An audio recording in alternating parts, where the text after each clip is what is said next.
Hey guys, in this video we're going to be preparing not one Sunday sermon, but two. At least that's the goal for this week. So follow along, sermon prep with me. Let's have some fun.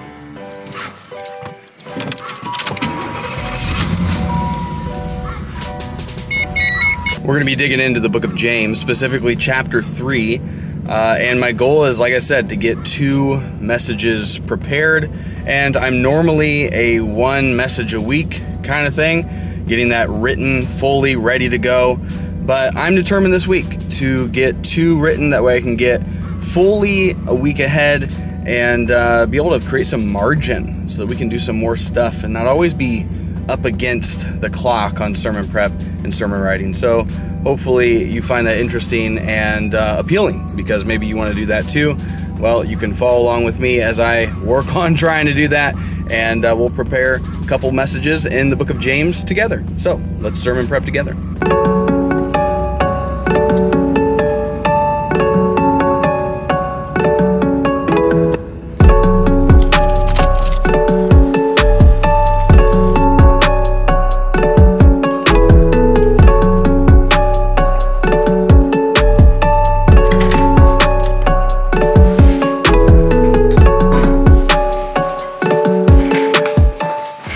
So first things first, gonna basically give you a little overview of my plan. So today is Monday, and I typically do a Sunday to Thursday work week. Friday and Saturday obviously are always up in the air, but definitely always try to do Sabbath on Saturday. Unless something's happening on Saturday, then we'll do on Friday. Anyway, you know, you're in ministry, you get the idea that sometimes that doesn't always work out. However, today is Monday. My plan is to get 1 sermon all prepped and even written if I possibly can. And so this video is going to cover the full Monday through Thursday office time and all that. And so we'll go through that together. I'll have some time where I'm showing you the scriptures on my screen. And I typically do regular sermon prep in a notebook, handwritten. So I'll show you that, kind of process how I'm thinking through everything, and hopefully this is helpful to you. And yeah, but before we get into any of that other stuff, I've got 2 things on my agenda. I'm gonna make a TikTok, and then I'm going to get some reading time in, just devotional and some books I'm reading. So that's kind of the plan right now. So here we go.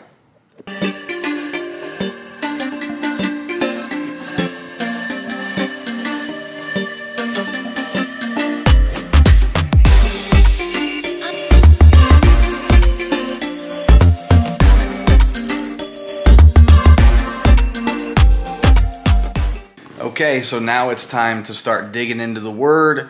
I've got a couple ways I'm going to do this. So I've got my regular CSB thin line, ultra thin line edition, something like that. I reviewed it. I'll put it up here. But I also have my ESV scripture journal on the book of James, and I also did a review of those. So if y'all want to check those out, you can. I'll also leave the link in the description. But my goal right now is to do a full pass through in the book of James. I've been in this for, I believe, 5 weeks now. So this is going to be the 6th week and the 9th week messages, because I've got a couple weeks of vacation coming up. Yes! And so, yeah, so I'm going to take a pass through on the book of James, and then I'll go through again and just take some notes in the scripture journal, and then I'll get back to you with kind of where we're at that point. So here we go. But I do need to get some more of this bean juice, because it helps.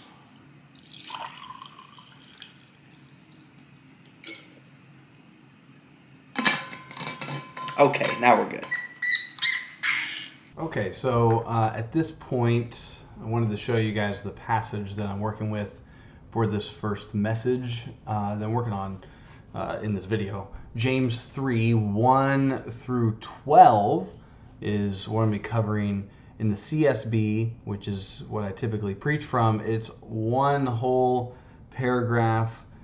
In the ESV, just as a comparison, it's broken up into 2 different paragraphs. Right in the middle of verse 5 is where they do the break.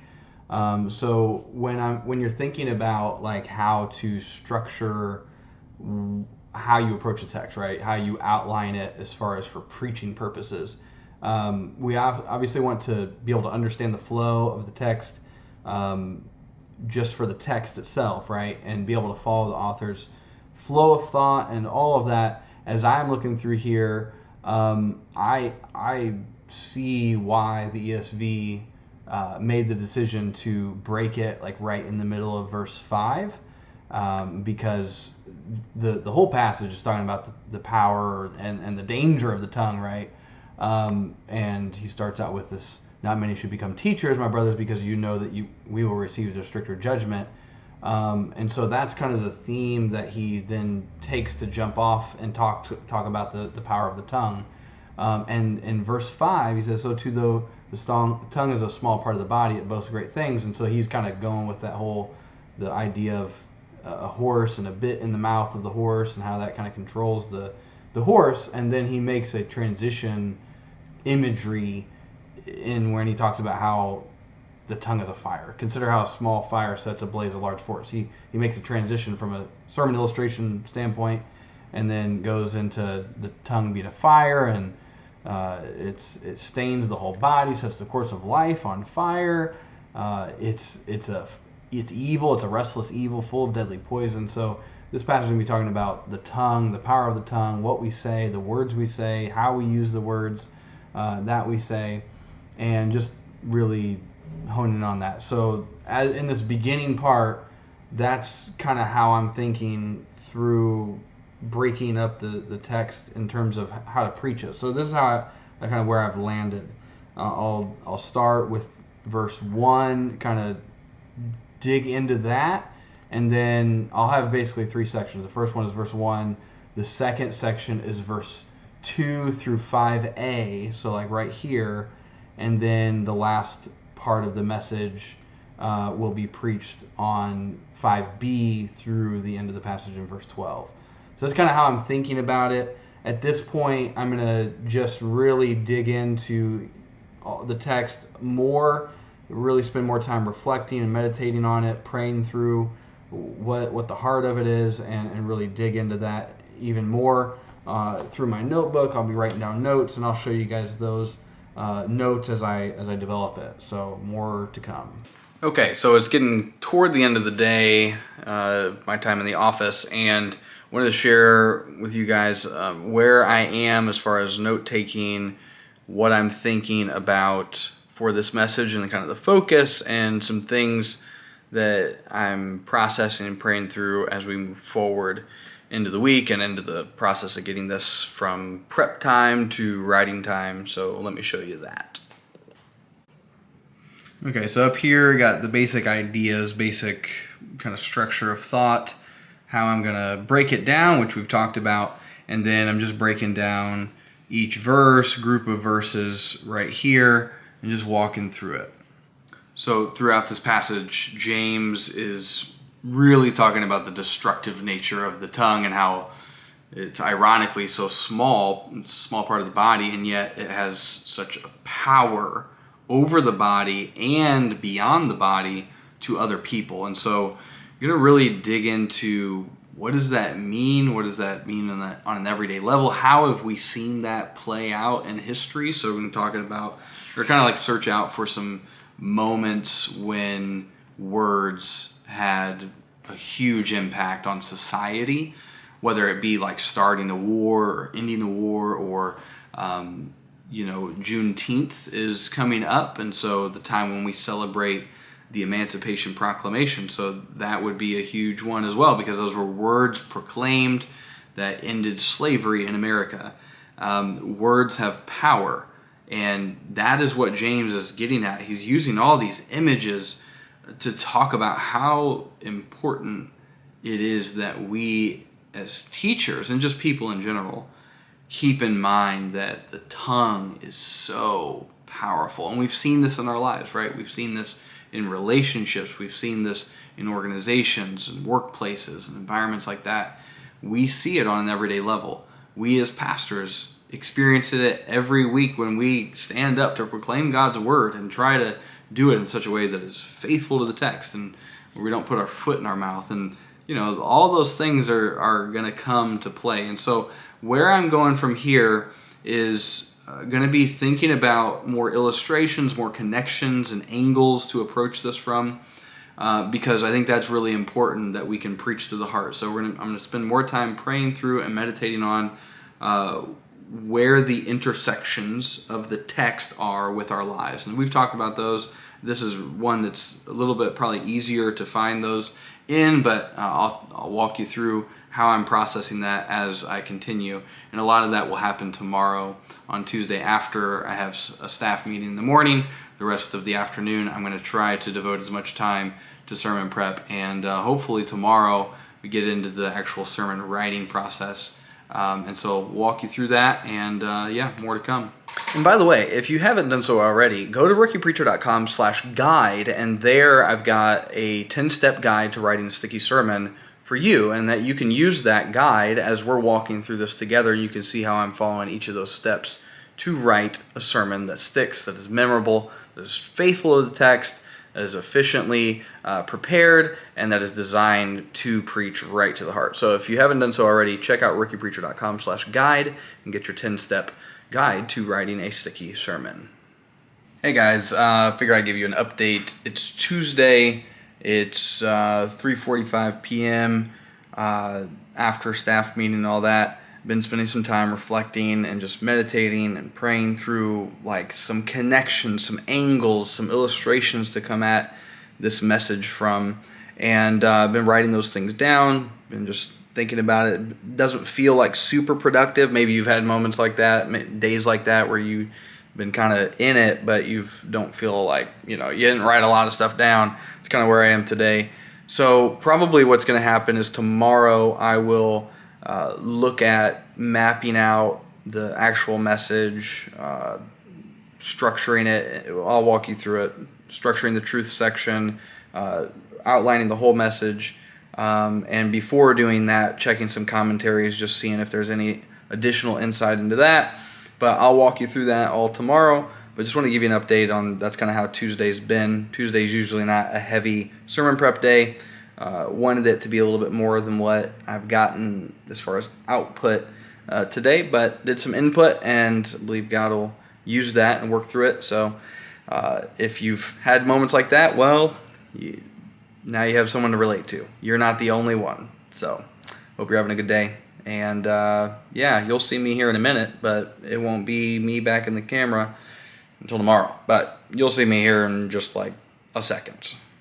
See you soon. Okay, today's Wednesday morning. First thing, my plan for today is to get the first Sunday sermon written and finished, ready to go, buttoned up, manuscript, all that, ready and turned in, and then to also get going on the second sermon for this week, to get it prepped.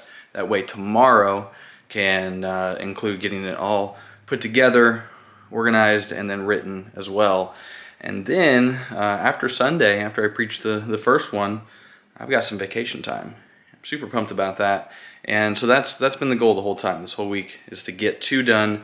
That way when I come back from vacation, I've already got that Sunday's sermon done, so I get started on the next one. And then just keep that pattern up and be always a week ahead. And so, yeah, that's the plan. I just got to work the plan, make sure that I create some artificial deadlines today, and make it happen, make sure I hit them. So let's do this. Put together kind of a schedule for today with some deadlines built in. So as you can see here, you can get some reading in, sermon prep for about an hour, and then really get the full outline done before lunch. That's going to be the key for me to get this accomplished today, which is write the sermon and then start prep on the next one. If I can get this done faster, perfect. If I can get all this done earlier, that's solid. So that's kind of the way I'm laying it out, giving myself deadlines, and then by the time tomorrow comes, I'll be able to kind of follow a similar pattern and just knock it out. So determined to get it done. We'll see how it goes. I'll keep you updated. All right, time for another update. It is Wednesday at 1:55 p.m.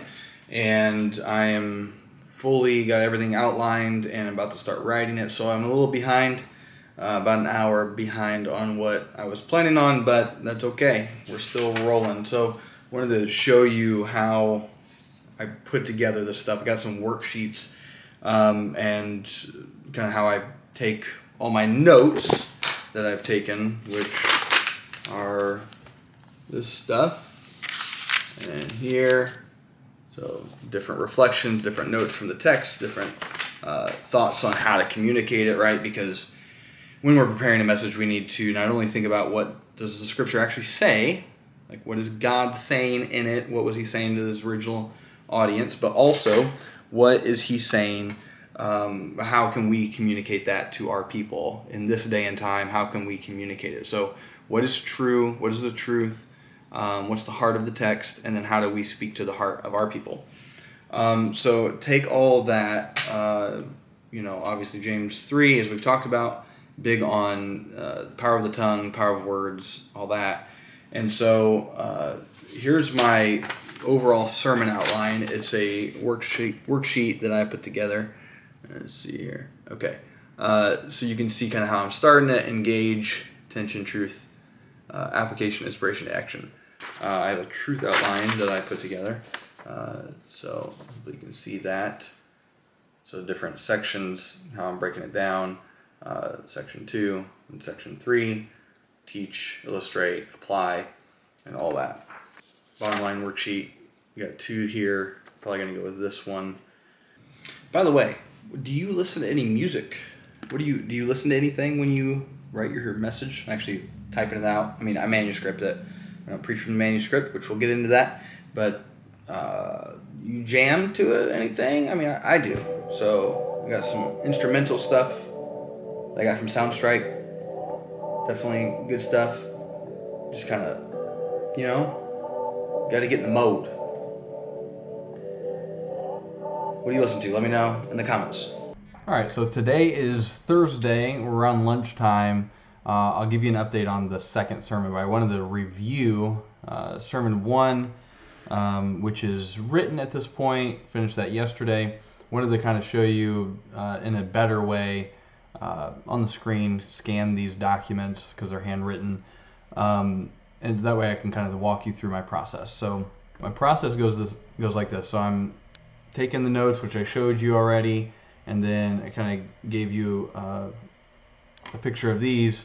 But once I've already got kind of where I'm going with the message and where since God wants to say through it, I end up organizing all my content through these worksheets. So start with the sermon outline, break that down. How am I going to start it? How am I going to build tension? And then the truth outline is right over here, which we'll get to that in a minute. And then how are we going to respond? Like, what's our application? What kind of heartstrings are we going to kind of give precedent to? And then how are we going to call people to action? My bottom line worksheet is sometimes all the way filled up, and I got stuff on the back. This one, I think I kind of dialed it in after the second one. Watch your mouth because your words can hurt or they can heal. You get to decide how you use them. And then so once I kind of have the overall flow, I usually at least do engage in tension, and then I'll go over to the truth outline and start working through this. So depending on the passage, depending on the week, this will look vastly different. This is just how I've worked it out for this message. So chapter 3, verse 1, talking about how not everyone should be a teacher, and talking about how great of an influence that you can have as a teacher, and you can use that rightly or wrongly, kind of setting the stage for the rest of the passage. Go down to verses 2 through 5a, as I talked about, and how your mouth directs your life. That's basically what he's saying with the imagery of the bit and the rudder. And I had a show that my wife and I watched. They were dealing with a grenade that was alive and how much care they put toward that. And so I'll use this as an illustration to introduce the idea that since our mouth directs our lives and how our words have power, we need to approach them with care. And then I actually moved these things to down here. I just didn't show that in the worksheet, but we'll be able to see that in the manuscript. And then I move over here to the 5b through 12 talk about words, how they can cause strife, they can cause broken relationships, they can spark murder, they can spark suicide, they can spark war. Words are like these inanimate objects that have power, right? And I'll go from there. So you see the A, it corresponds to the A, it corresponds to the A, and then B, B, B. It's just a basic outlining methodology, right? Deadly poison, take what James uses as an illustration and then apply it to what negative words do to our brains. Sometimes I'll bring in some brain science and brain research to as an illustration on some topics. And then how words, this is where I brought in you can create fake worlds by lying and create living hells by being unloving.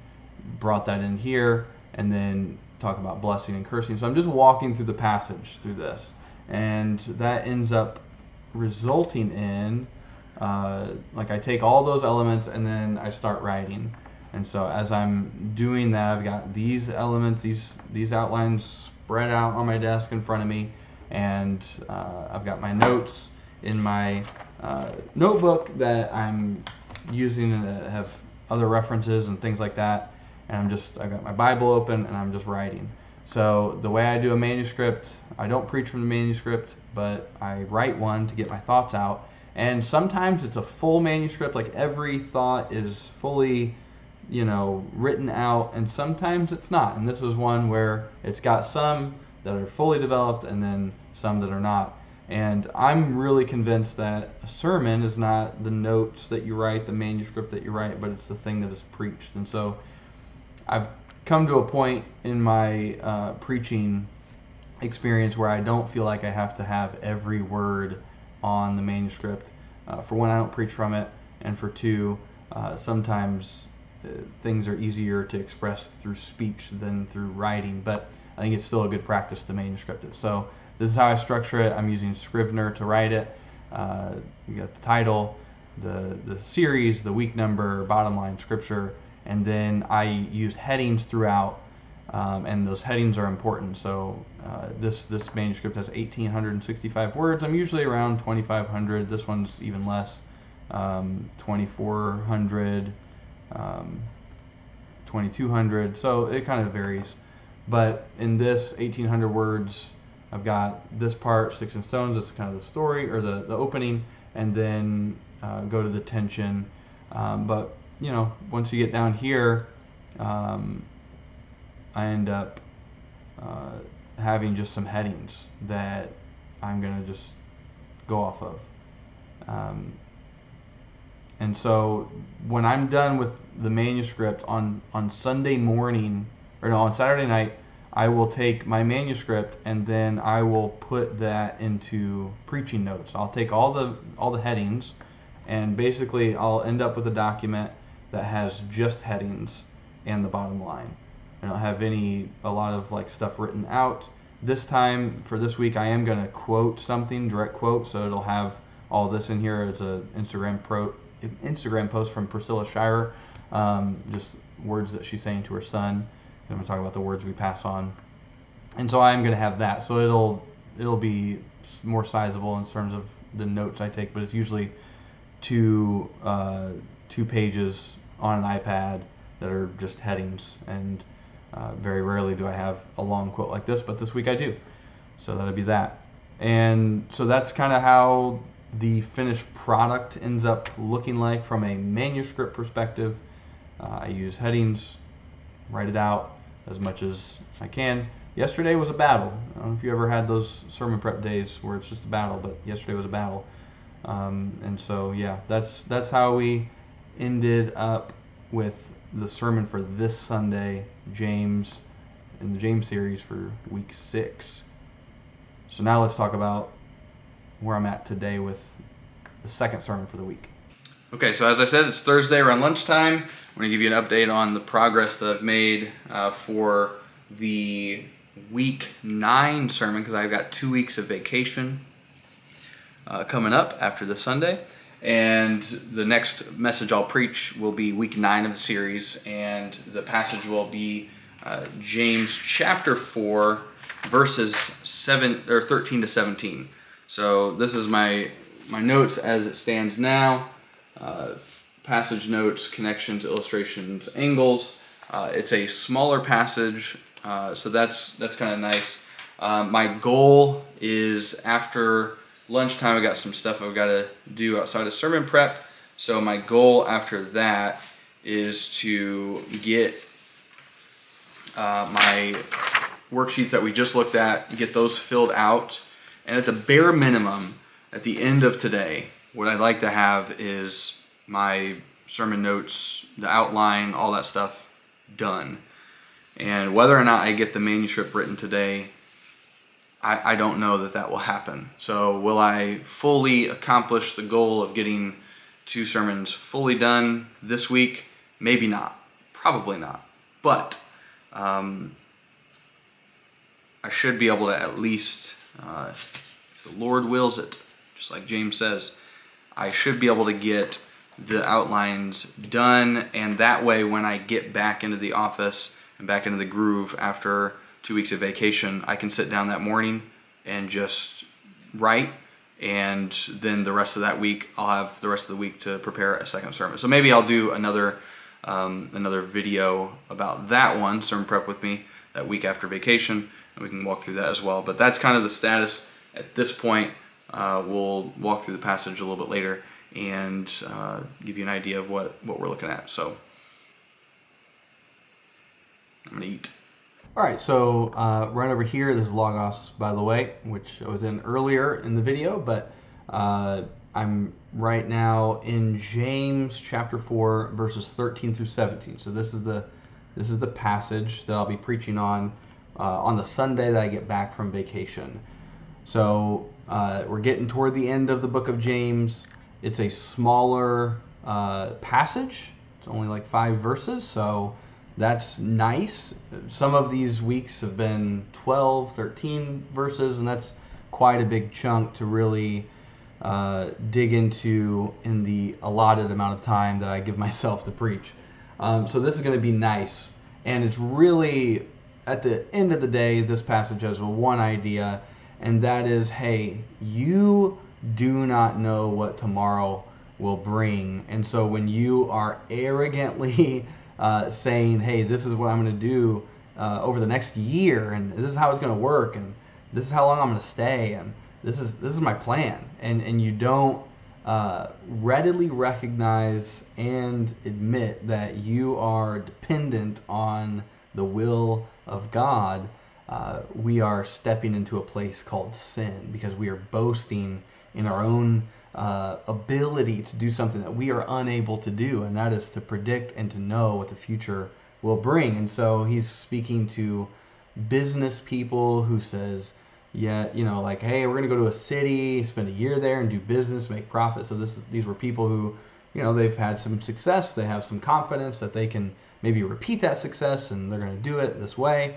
So they had a lot of people going to different cities and different places in the Roman Empire and trying to make a profit, which he doesn't say making a profit is a bad thing. He doesn't really speak it against that at all.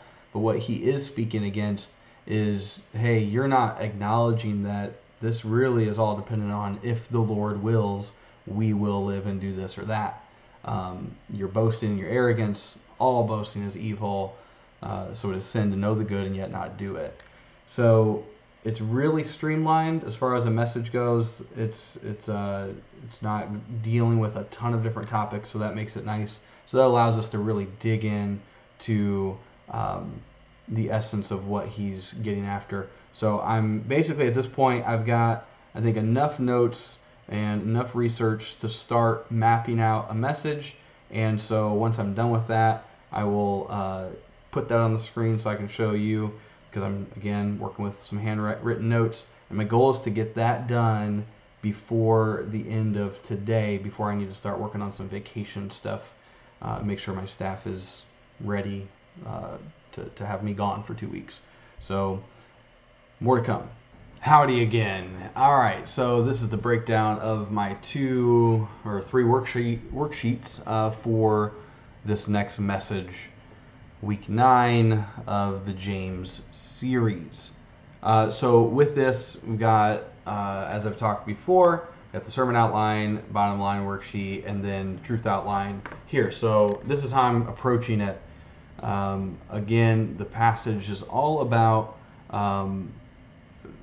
making sure that we take our plans and hand them to God. We submit them to God. If the Lord wills, we will live and do this and do that. It's not up to us. So that's kind of the idea. So I'm going to approach this from the standpoint of Blockbuster's demise.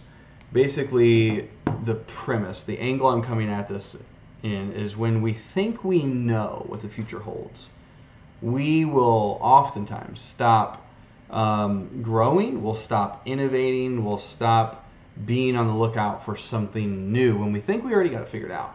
And that's what Blockbuster did. They had the opportunity to buy Netflix and didn't do it, and they didn't see what was coming. They already thought they had their plans set in stone for the future, and they were on the top of their game. But as we all know, that didn't work out. And so when we plan without reality in mind, we step onto dangerous ground. And so that's the tension. So I'm going to take it from Blockbuster specific to all of us, all of our experience. When we think that we know what the future holds, good or bad, we are planning as if we know. And that is not a good place to be because we don't know. And so then we're going to go in the truth outline, which is over here. As I talked about earlier, it's a shorter passage. So I'm just going to put it all in one section and then walk through it, kind of dissect it. So I'm going to bring in context from chapter 4, verses 6 through 7, where James is telling us that God resists the proud but gives grace to the humble. Therefore, submit to God. Resist the devil and he will flee from you. I'm really going to hone in on the submit to God part and how this is James's exhortation to specifically business people in his day to submit to God their plans for their business and their future. And we're going to apply that to all of us, whether we have a business or not. We're going to look at this from a work standpoint and from our life standpoint. The sermon title is going to be Life Planning 101. And so going from that context, talking about submission to God, and then what about you, right? You maybe not be leading Blockbuster, but you're already, maybe some of you have already decided what your life will be, positively or negative. And so we'll kind of come back to this tension point.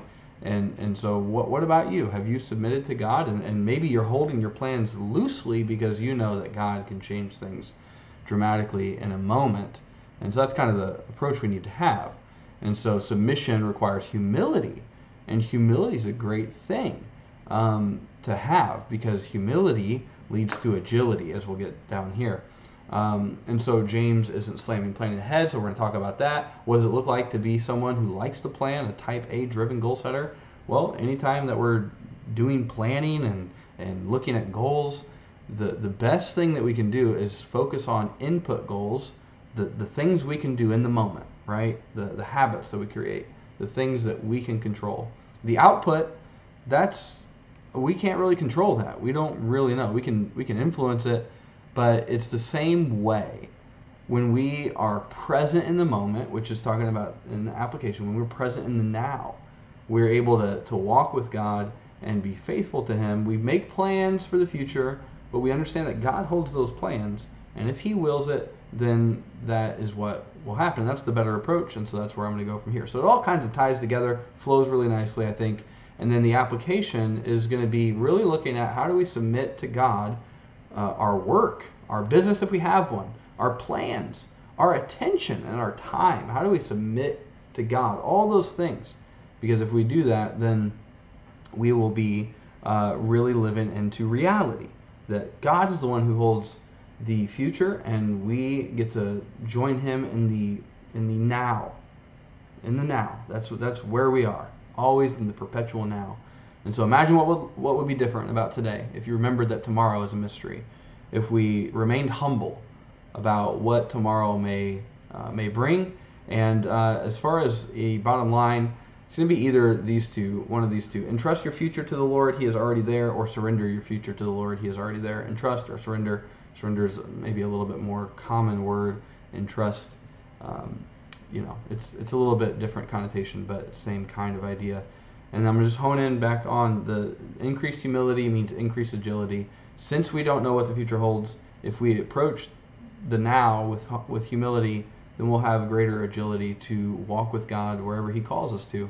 And so what would it look like to submit those things to God? Those things as in your work, your business, your plans, your attention, your time. So that's really the essence of the message. So since I have all these pieces, it won't be too hard to sit down, at least if the Lord wills, it won't be too hard to sit down and write this message. And yeah, so it's 4:04. I need to get off of here and get some administrative things done before I call it a day. So, see you in a minute. All right, well, I'm all packed up and ready to call it a week, at least a week in the office. Thanks for spending some time with me. Thanks for spending a few days just sermon prepping. And in the future, maybe I'll plan on doing another one where I'm not trying to plan 2 messages in the same week. That way we can talk a little bit more in depth on the process and each little nitty-gritty detail of a message. But hopefully this has been helpful to you. If it has, go ahead and hit that like button, hit subscribe, and hit the notification bell. And again, reminder, go ahead and go to rookiepreacher.com/guide to get your free guide, 10 steps to writing a sticky sermon. Hope you have a great day. Preach well on Sunday if you are preaching on Sunday. And yeah, hope you have a great rest of your day.